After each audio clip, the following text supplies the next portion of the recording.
চাচা কি ব্যাপার হামাই গেছস কে? তোমার নাতিলে কি করছে দেখছো? কি করছে? 50,000 টাকা তেলা পোয়া কিনছে। কি কস 50,000 টাকা দিয়ে তেলা পোয়া কিনা? কই তেলা পোয়া কিনছে? যাচ্ছে দেখি যাই। আজকে ওর তেলা পোয়া কিনা 7টা মিলাই যাই।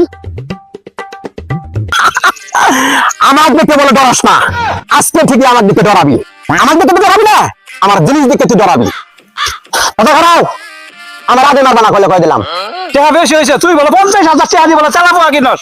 দাদা 50,000 টাকা তেলা পোয়া কিনছি, এটা আমার কাছে তাই কম হয়ে গেছে। আমার মনে চাইছিল 1 লাখ টাকা দিয়ে কিনি, তুমি আসলে তুমি 1 লাখ টাকা দিয়ে কিনবা।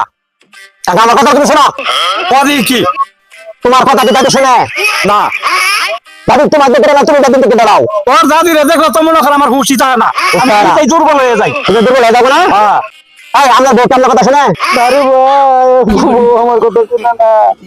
আমার বউ আমাকে ডরায় না। শোনো দাদা, হ্যাঁ এই বাংলাদেশের মধ্যে কোনো যদি মহিলা মানুষ যদি ডরা, হ্যাঁ একমাত্র এই তেল চোরা দেখেই ডরা, আর নাহলে কারো দেখে ডরা না। এই জন্য মনে করো যে আমি এটা 50,000 টাকা দিয়ে কিনে নিয়েছি। বউ শাসন করবার লাগিয়া নাতি তুই কত দিয়ে কিনছ? 50,000 টাকা। তোর আমি 10,000 টাকা আরো লাভ দেবো, তুই তেল চোরাটা আমার দিয়ে দে। তোর তোর দাদি আমার জ্বালায় চুষ করে ফেলাইছে। এই তো আগে টাকা না বুঝা, চলো আজকে লেগে সাইজ। একটা চোরা দিয়ে 2 বউ সাইজ করুন যাবো।